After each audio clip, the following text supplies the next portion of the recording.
নমস্কার। আজকে কিছু বলার আগে একটা ভিডিও দেখাবো, দেখুন তো ভিডিওটা একবার। একজন মানুষের বাড়ি ভেঙে গেছে, তিনি বলেছেন যে যারা দূর থেকে যুদ্ধ হোক, যুদ্ধ লাগাও বলে নাচছেন, তাদের দেখা উচিত যে একটা বাড়ি ভেঙে গেলে, সম্পত্তি হানি হলে কতখানি কষ্ট হয়। তারা কি সেটা বোঝেন? সত্যি তাই, একথা বলা উচিত নয়, কিন্তু আজকে আমরা পাকিস্তানের সঙ্গে যুদ্ধে নাচছি, কিন্তু যে যুদ্ধ হয় তখন এই যে দেশপ্রেমের স্রোত আসতে শুরু করে, তাতে এই প্রকাণ্ড ঘৃণাগুলো, এই সাম্প্রদায়িকতাগুলো কোথাও একটা মাথার পেছনে রাংতার গোল্লা একরকম জ্যোতি সেঁটে নিতে থাকে। তখন সে যে বিষ আছড়াচ্ছে, সে যে গরলগুলো ওগরাচ্ছে, সেইগুলো কোথাও গিয়ে অনুমতি পেয়ে যায়।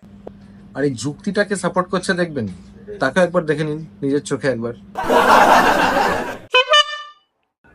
আরে গাঁজাখোর বেটা, এই গাঁজাখোর রোদ্দুর রায় কিছুদিন আগে জেল কেটেছে। এই গাঁজাখোর কিনা এখন সাপোর্ট করছে কাকে? চন্দ্রিল ভট্টাচার্যকে। দিনের পর দিন গোয়াতে গিয়ে পড়ে থাকে, শুধু গাঁজা খায়, কাজ কাম কিচ্ছু নেই, শুধু এর ওর পেছনে লাগা আর গাঁজা খাওয়া, আর লোককে খালি উল্টো পাল্টা বলা আর বিশ্রী গালাগালি। কিছুদিন আগে এই মালটাই রবীন্দ্রনাথকে অপমান করেছিল। সে এখন সাপোর্ট করছে চন্দ্রিল ভট্টাচার্যকে।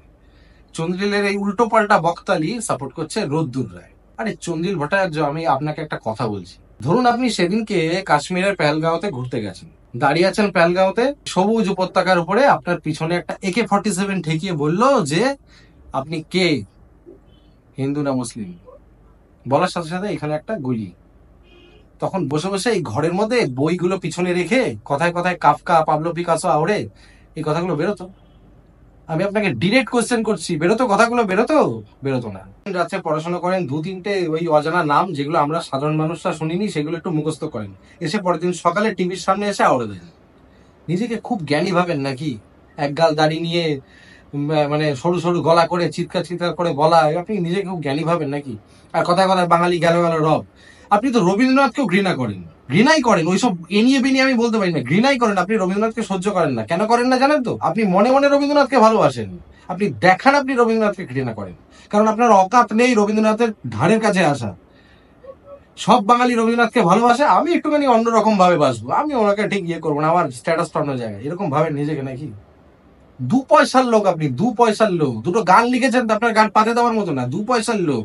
আপনি কিনা বলছেন পাকিস্তানের এগেন্স্টে কি করা উচিত না করা উচিত? হ্যাঁ, যারা সাফার করেছে, যাদের মানুষের, যাদের প্রিয়জনের গায়ে গুলি লেগেছে, যারা মরেছে, তাদের হয়ে একটা কথা বলেছেন? যেদিন গুলি চলেছিল সেদিন আপনি কোনো ভিডিও বানিয়েছেন আপনার পাবলো পিকাসো, কাফকা এদেরকে নিয়ে? বানাননি। আপনার অকাত নেই, আপনার এখনো জ্ঞানই হয়নি। বই পড়লে জ্ঞান হয় না, বই পড়লে জ্ঞান হয় না। আপনি কি পাবলিক আপনি নিজেও জানেন না। আমি আপনাকে ডিরেক্ট চ্যালেঞ্জ করছি, আপনি এই ভিডিওর এগেনস্টে একটা ভিডিও বানান, আমাকে বানিয়ে দেখান। আপনি এতদিন কোথায় ছিলেন? এই গাঁজাখোর রোদ্দুর রায়কে নিয়ে এখন ভিডিও বানিয়ে দেখাচ্ছেন, আর আগের থেকে ফোনে সেটিং, আমি ভিডিও বানাবো তুই আমাকে সাপোর্ট করবি, তাই তো?